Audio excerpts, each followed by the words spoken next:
So yeah, guys, remember it's a 15 plus 10, and it's 2 games, one white, one black. So it doesn't matter who gets white first or black first. It really doesn't matter. You're going to play one white, one black, and hopefully we don't have a 1-1 scenario, because then, yeah, then Lauren will tell me, then Lorenzo will tell me what to do next.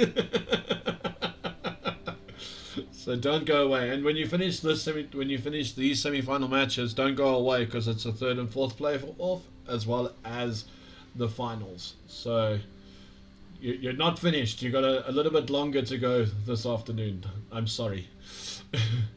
Well, I'm not. Oscar, are we rematching directly after the game, or do we have to wait for the next round?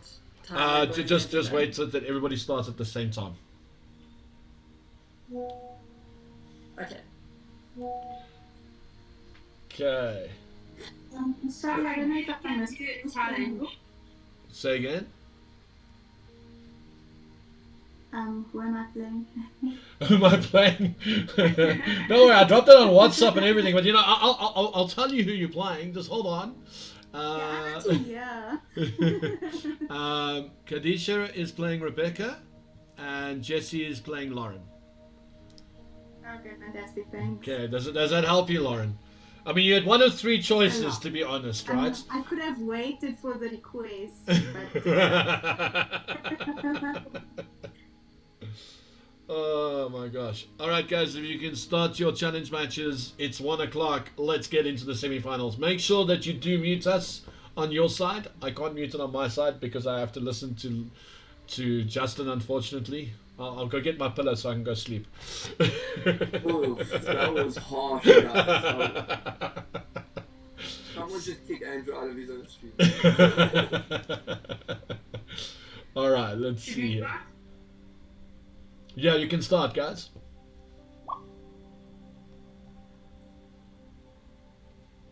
So Andrew, what game are we going to be focusing on first? I'll tell you what, you're the guest, you choose. You can choose either Jessie or Khadija. You like a DJ's game. Alright, so Rebecca versus Khadija. I've got that one up. Okay. If we're not in for some tactics, I do apologize for my choice, guys. Okay. I chose the game where I feel there'd be more tactics. Okay, let's see if this works.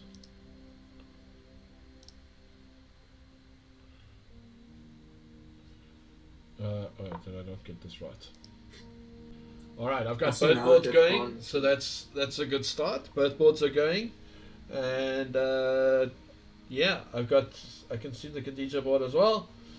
And she likes to play this E4 C3 setup, eh? I do notice that now that it's 15 minutes, they seem to be moving their pieces in slow motion.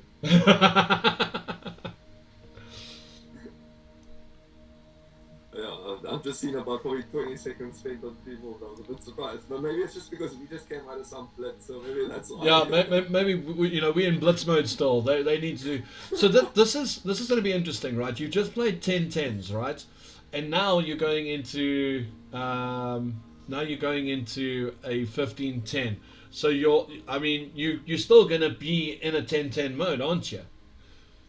Yeah, most definitely. But now you kind of have that extra 5 minutes to spend for thinking about where you want to place your pieces in the opening, how you want to develop based on Black's response, and I think that's kind of where they're spending their time right now. Instead of just blitz out a few moves and then focus on the middle game. Now they actually have some time to focus on the opening, which is why I kind of like this 15-minute setup for these intense games, you know? No, 100%. And welcome VGT Golfer all the way from Scotland. Welcome. If you just joined us, it's Paradigm Chess 30, the Queen's Challenge. So yes, it's only ladies that are being playing today. I think it should be mentioned that Lorenzo got this wrong, right? Isn't Women's Month August? Shouldn't this event be taking place in August? You know, just want to throw it out there. Just throwing it out there randomly. Anyway, Jesse is a hostage. Yeah, you just can't see the gun, Waterfall. You just can't see the gun. I'm surprised you didn't have a Barbie themed stream to go with today. with all the Barbie themed stuff going at the cinema. I'm surprised you didn't have that as well. But maybe that has been a bit over the top. No, listen. I got a female dragon in the background. That was my female contribution. All right. So off the cost here, it looks like Rebecca is a little bit of stick with E4 here.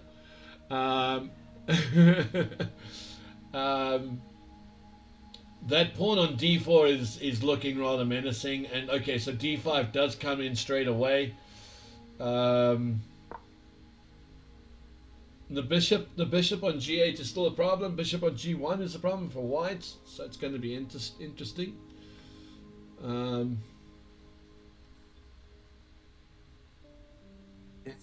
I mean, I'm just thinking E5, F6, which is 100% for white.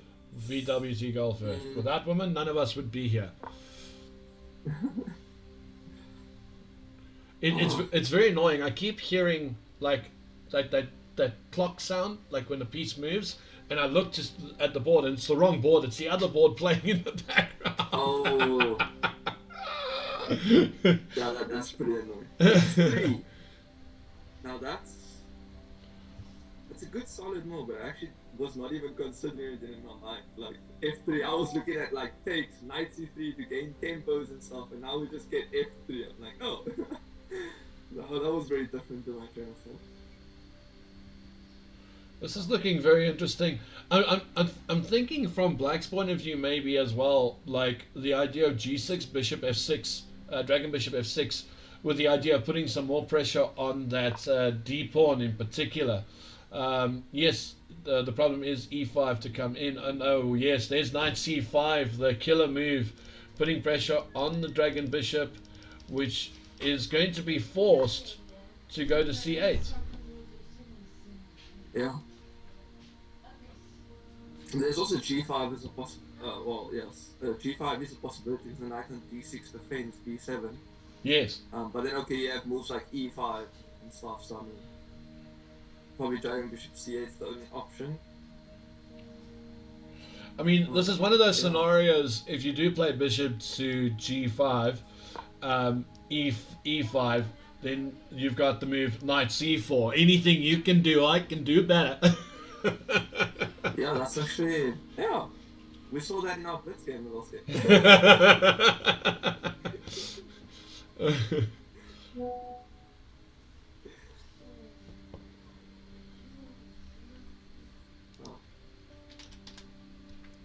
Interesting that now that you actually have a double board set up, which is pretty lovely, is looking at on the side there, just because I can see Lauren's development.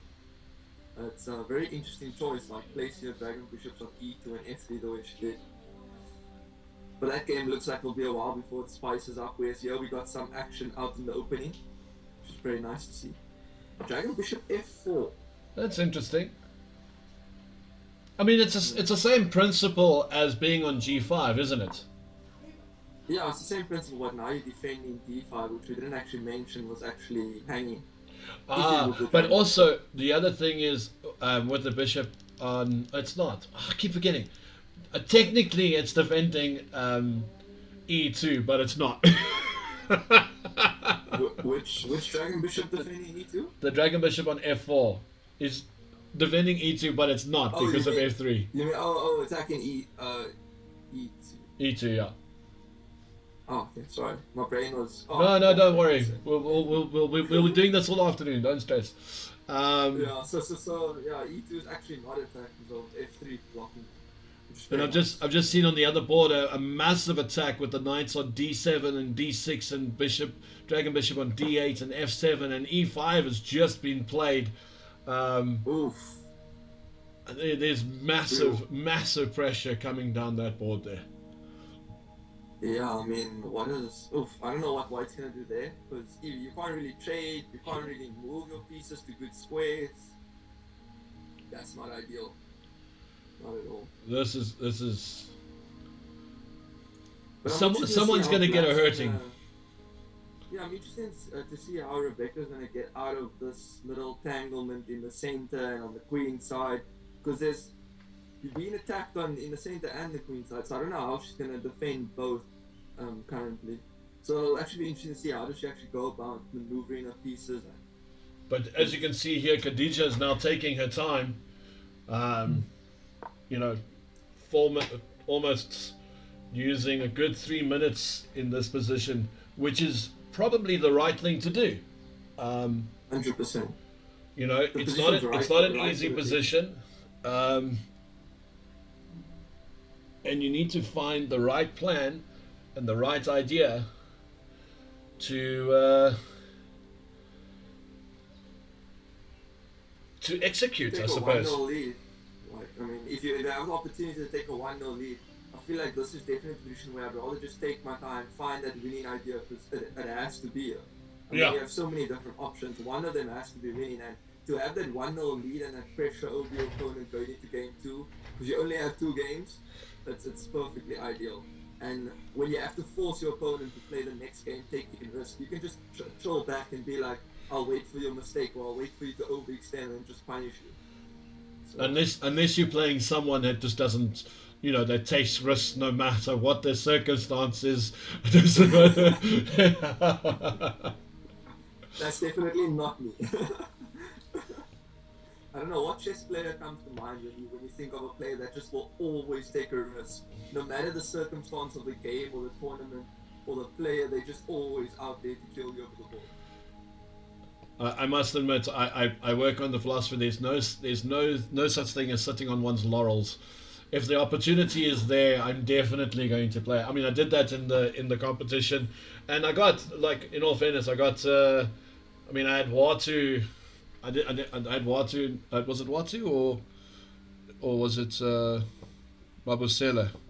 Forget. But I had one of them in a bind in the one game. I had Kenny on the ropes. I had. You know, but because of the way I played, there was always counter chances attacks. and I think that's the secret here, is that when you do get the advantage, don't give your opponent a counter shot. If you give him a counter shot, you're going to hurt yourself. Like knight e3 is definitely giving your opponent a counter shot. That seems like it just alleviated a lot of the queenside pressure, you know. And the big problem here now is, well, I mean, I would just play bishop back to e6 now. Same idea. I was thinking the exact same thing. And if you got knight c5, since white didn't come up with a great idea, just put your bishop back. Yeah. Like, just make white waste more time, because essentially you have time on your side, and that's definitely valuable. Like in the tournament where Magnus was playing that rapid event. And then it went to the blitz portion where he scored 9 out of 9 in his first day, right? Yeah. Do you know what event I'm talking Yeah, I about? know exactly what you're talking about. When Hikaru's stream went on, he was just saying, like, the key to winning was just constantly applying time pressure onto the clock. Yeah. Like, you don't always need to make the best moves, and, like, that's kind of what Black just needs to do. You're up 3 minutes, just, like, keep playing okay moves, because clearly White doesn't have a concrete idea yet in the position. They have, like, the idea of the queen on the e file with a pin, but I don't think Khadija's sitting with a clear plan on how she wants to win this game. Oh, beautiful! Knight takes d4 was hiding there, and there goes the dragon bishop. Oh, there's a dragon bishop there. Completely misses the dragon bishop hiding on g1. The temptation was there. The temptation was there.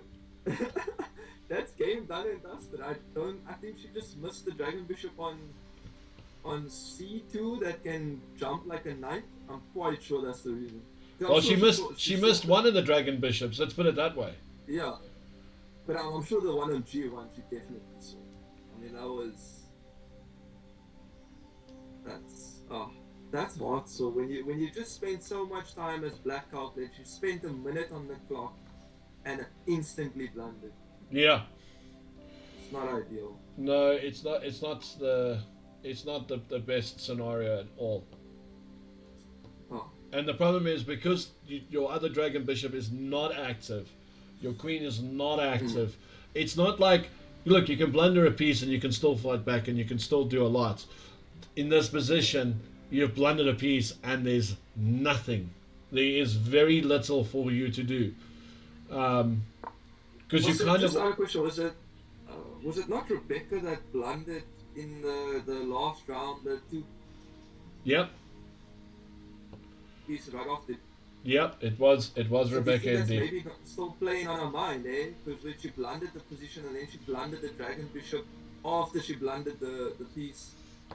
I mean, maybe that's still playing on her mind, and if that is the case, it's going to be a rough next game for her as well, if she hasn't moved on from that blunder. Yeah.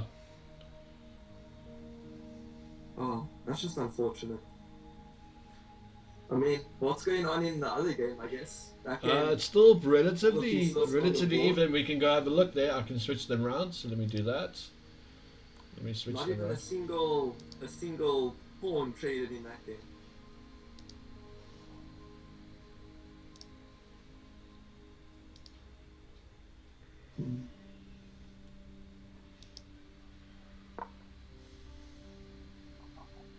Some reason, just trying to find that game. It should be just below them. The two are together. Okay, so Let me just Jesse. let me try and filter for the game feature. Ah, there we go. Popped up finally. Probably just chess.com things. Cool. We get the game.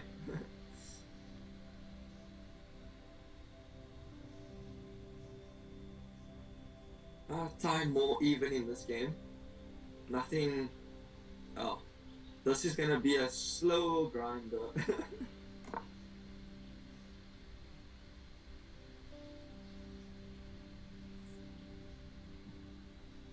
You know what? You know what would be a nasty idea here for black. Hmm? The idea of a5 b6. Well, it doesn't quite work because the bishop's covering there. Shucks. I'm trying to figure out how to win the knight on c5. It's got no moves. Oh yeah, that's actually a valid point. I mean, you always have a4 as an option. Yes, you have a4 as an option.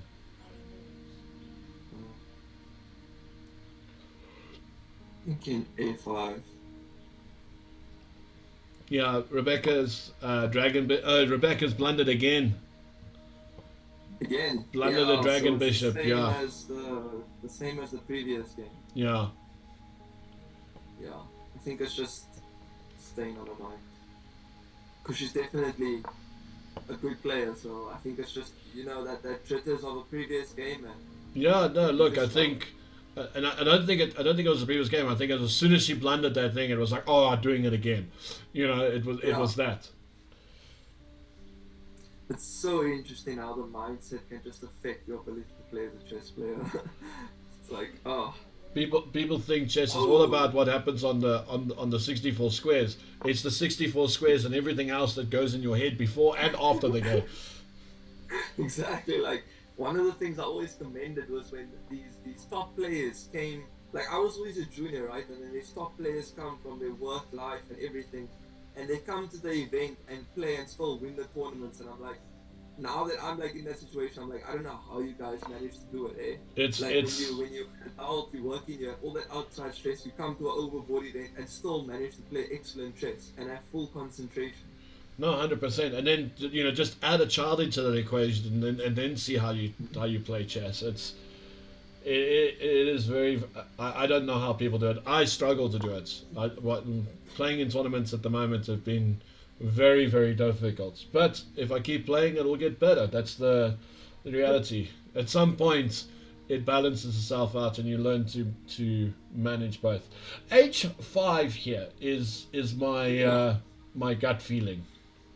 Yeah, I was just about to change the board when black just decided, hey, it's time, and went g5 in the position. I was like, now we're in for some fireworks. But I would be scared to be white in this position. Because, I mean, hey, like black could just switch up and go from king side to queen side with b6, c5.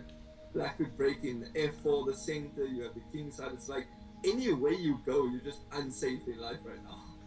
Yeah, I wonder if black is considering the move h5. H5 to me here looks like the way to go. H5 and your idea is G5 right away, or you can go H5. What's your immediate idea behind H5? Just to Well, play it to like solidify the attack. the idea is to go G4 at the right time. But I'm looking at F4 as well. F4 definitely has some merits. Doesn't work because there's a lot of defenders there, but at least it's, there's something there. But I mean, you do always, what might be a nice idea is H5, and then you play F4, do the pawn sack, and then play G4. Yes. Because now the Dragon Bishop has only F2, and now you have the idea of, like you could start jumping in with the knights and things, where you actually sack the pawns, just limit white squares and white's counterplaying the position. Yep. Yeah, Rebecca's That first might be semi-final game is over, and Khadija takes that. No surprise. That night again, it was for free, Rebecca.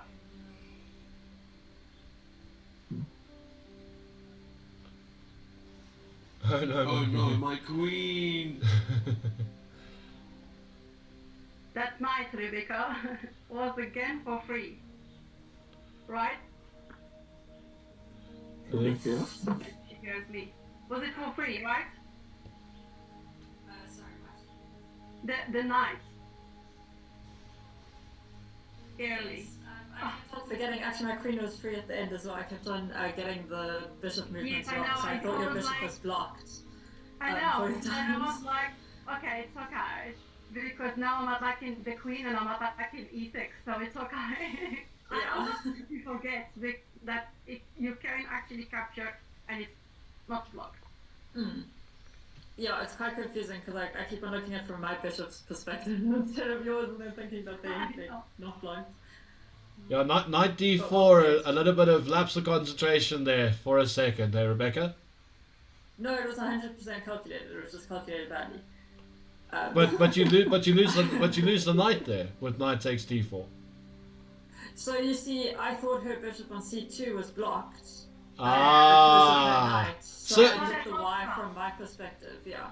Okay, yeah. No, it has to be on C3. You remember in front No, of the I know, bishop. Yeah. Lost concentration over lunch apparently. Yeah. So there you were right again, Lynch. It was the bishop on C2 that caused the trouble, not the bishop on G1.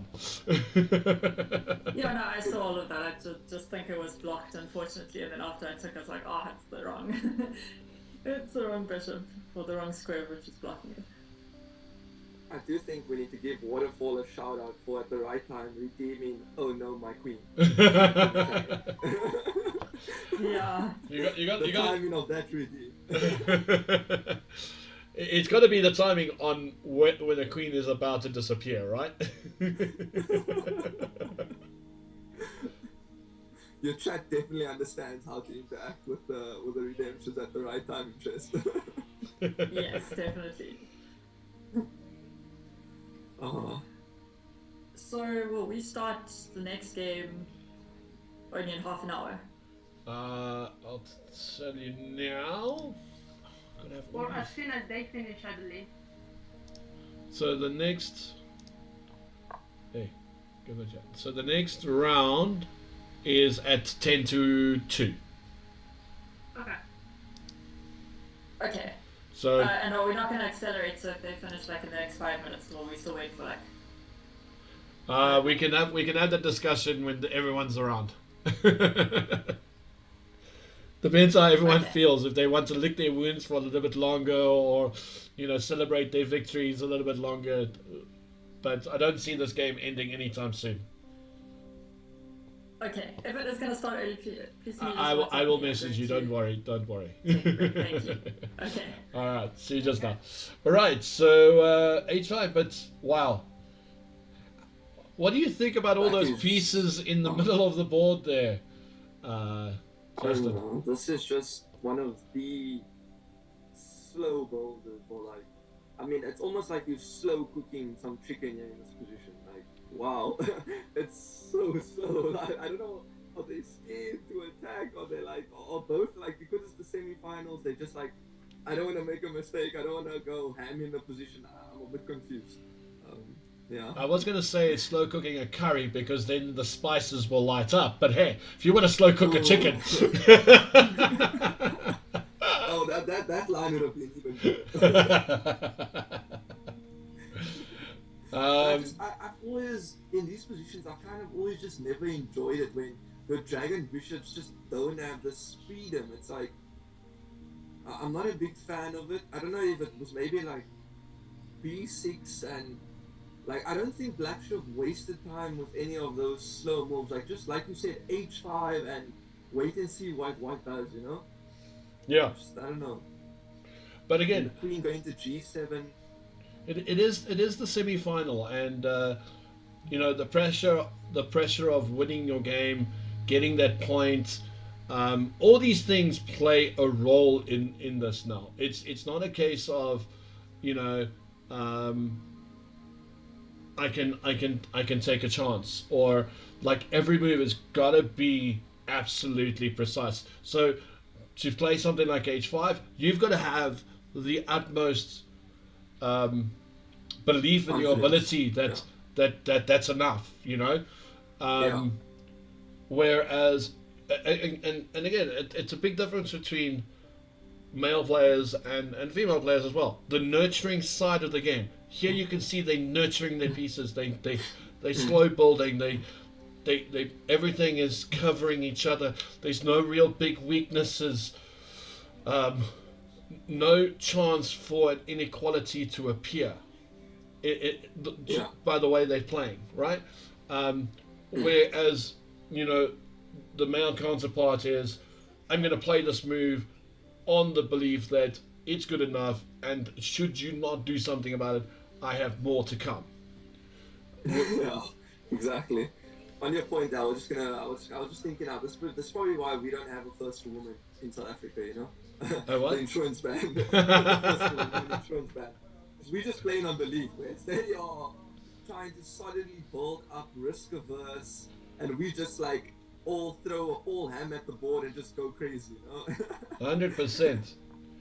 All right, Oh, so but here we go. A4. Now A4 again makes perfectly sense. Black's queen side is weak, but there isn't enough. There isn't enough white pieces in the area. Yeah. Yeah, like white. If I'm black, when is white ever applying pressure? Like I could just go king e7 now and then start my king side attack. And what are you gonna do? It's not like I would have never passed with king side because I want my rook on that h file or that g file. Because now your rook's on a file with a pawn, a knight, a dragon bishop is all sitting in front of your rook. Yeah. So I would have rather just kind of go king e7. But now I get the impression the game's changing here.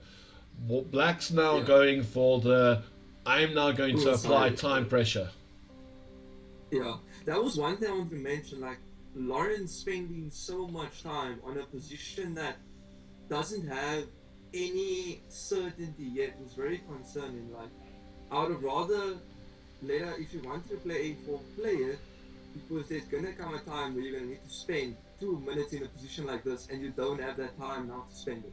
You know what I mean? I think Black's move should be knight d7 here. Knight d7 c5. That's what you're gonna be. That's what you're gonna be working at. Exactly. I definitely think that. It's. Because in all fairness, white can't break on the king side. No. That's now interesting. That move I'm not happy about. To go from slow play to breaking things open.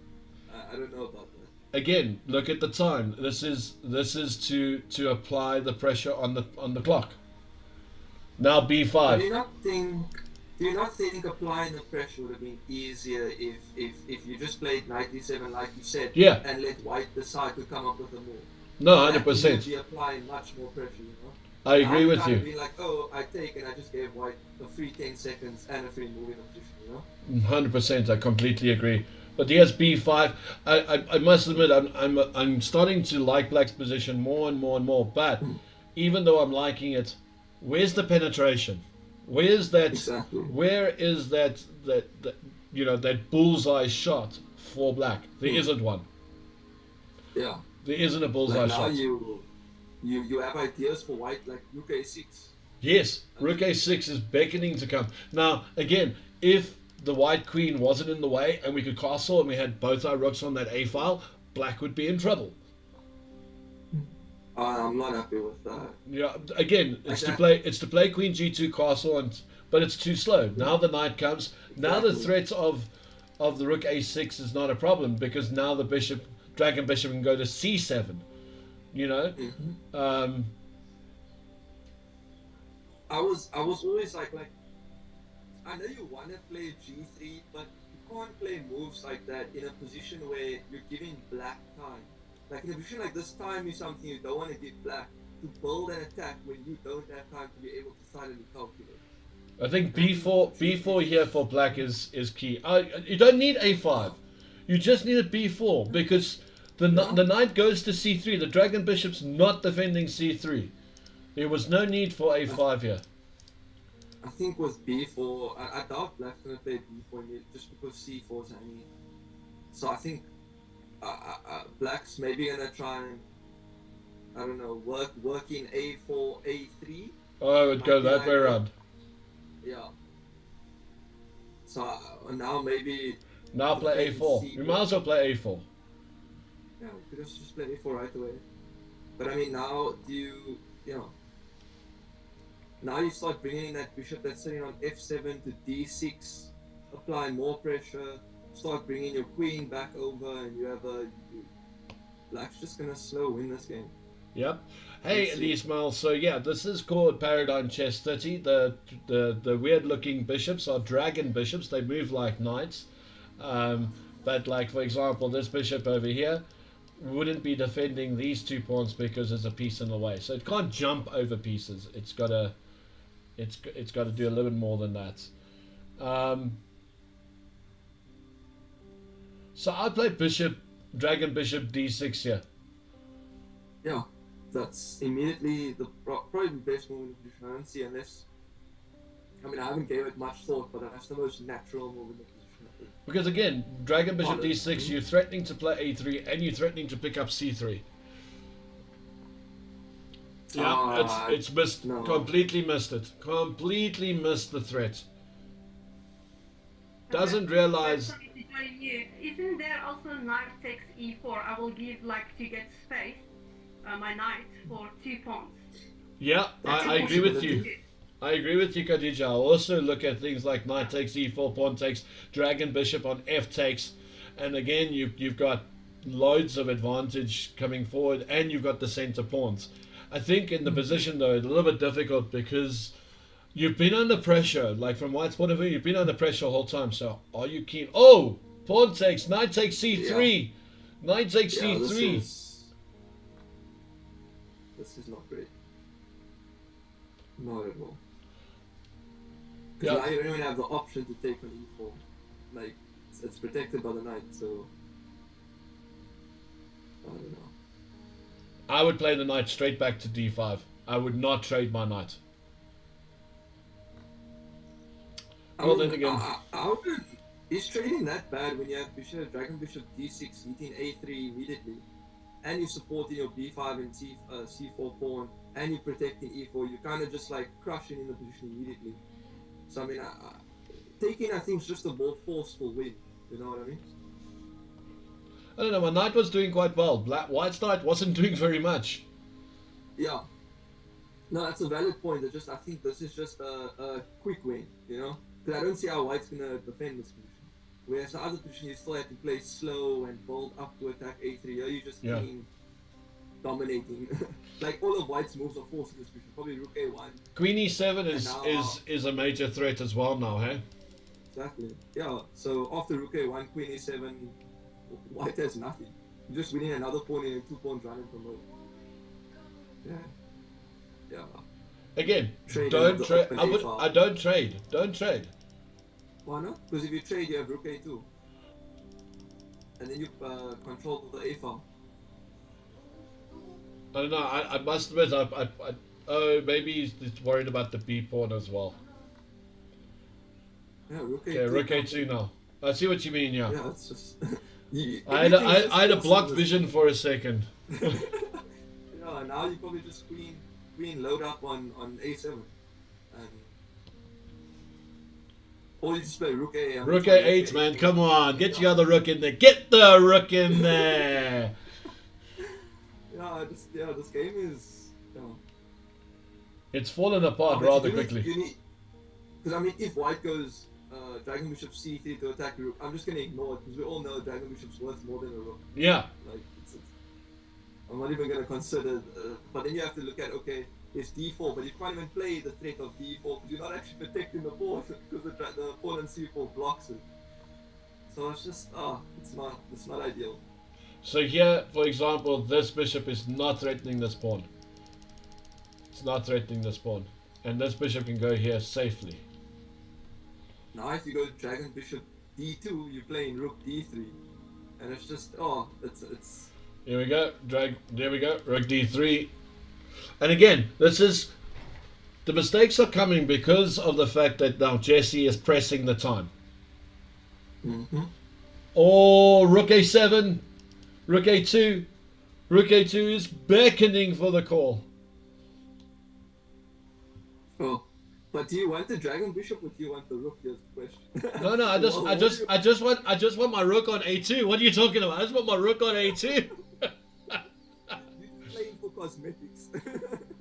I just want my rook on. I mean, let's look at this position hypothetically, right? Now play queen a7. By the time we finish with this position, we're gonna have both our rooks and our queen, and if we can get our dragon bishop in there, it will also be in the king's area. Mm-hmm. And look at that king; he's got space for days. I mean, is c3 not an option? Yeah? Like c3 is just winning on the spot. Like I'm grabbing my queen on the other side of the board to go and like if I'm playing next to someone, I'm grabbing the queen ready to like promote in your face in this position. But is c3 necessary? I think it was just more winning because I mean c3. Where do you go with your dragon bishop? To c1. Yeah, and then I then can bring my dragon bishop into c4. I can there was just because now the dragon bishop's on c1, but I mean now you'd have had c3, which is even stronger. I think you just play. Okay, you got to worry about the rook here. Hold on. You don't want to trade rooks though, because then the queen takes. You don't want that. Oh, rook a1. Oh my gosh. Rook a1. Yeah, queen a4 is a nice move, but it's not mate, unfortunately. This is an excellent game by Black, I must say. Like the ability to outplay your opponent like this is quite. And it was like a python wrapping itself around you, slowly but surely squeezing the life out of the position. Mm-hmm. Okay, now how do we get our dragon bishop in here? I'm still saying c3, guys. c3 and call it a day. c3 and call it a day. Yeah. Well, c3 gets a dragon bishop in. Yeah, let's go, c3. Yeah. I mean, I'm not seeing any other great idea that wins. There we go, c3 is coming. Marching pawns into the sky. If you're white, do you want to go dragon bishop d2 and pray? Well, I mean, you got dragon bishop to c4 now. Oh, dragon bishop d2 doesn't even take the queen back. Oh, I'm such a blind person. Like I was doing dragon bishop d2, you take my queen, I take back the dragon bishop, the rook on e2 stopping that. That's not fun. But anyway, it's just it's all lost. Yeah, the bishop can go to d5 and then b4. Rook e1 is the suggestion here. I don't know if rook e1's going to help you. No.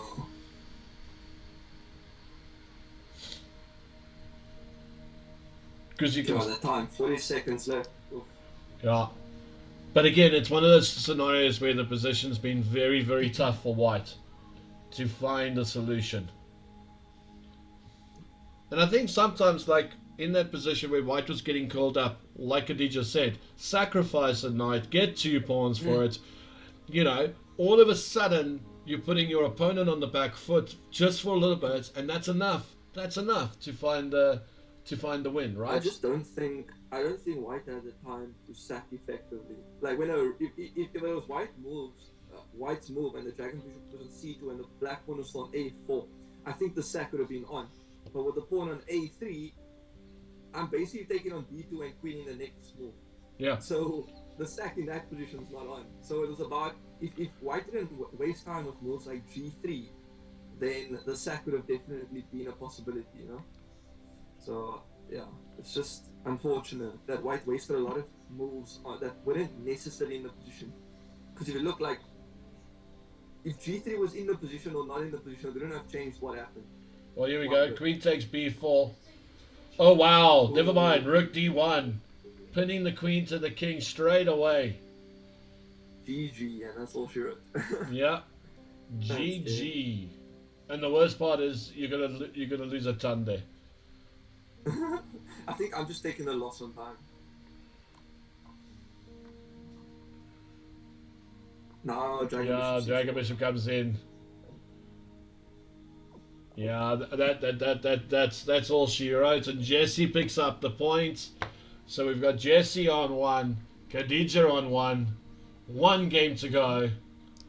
But I want to say this: I don't think for 1 minute it is over. What's the chances? And I'm gonna double check this in a second. If it's a tie, is there a Armageddon? Give me a second.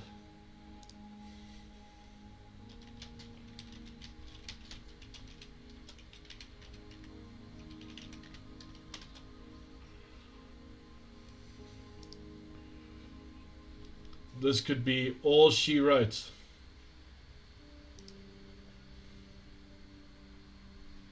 What?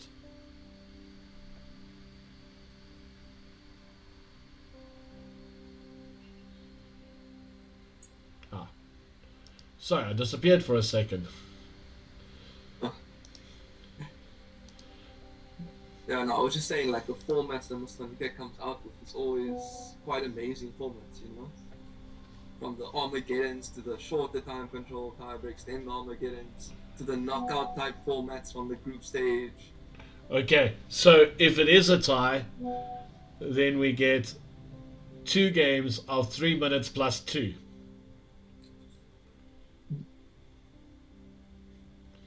Okay. And if that is still a tie, then we do a golden game.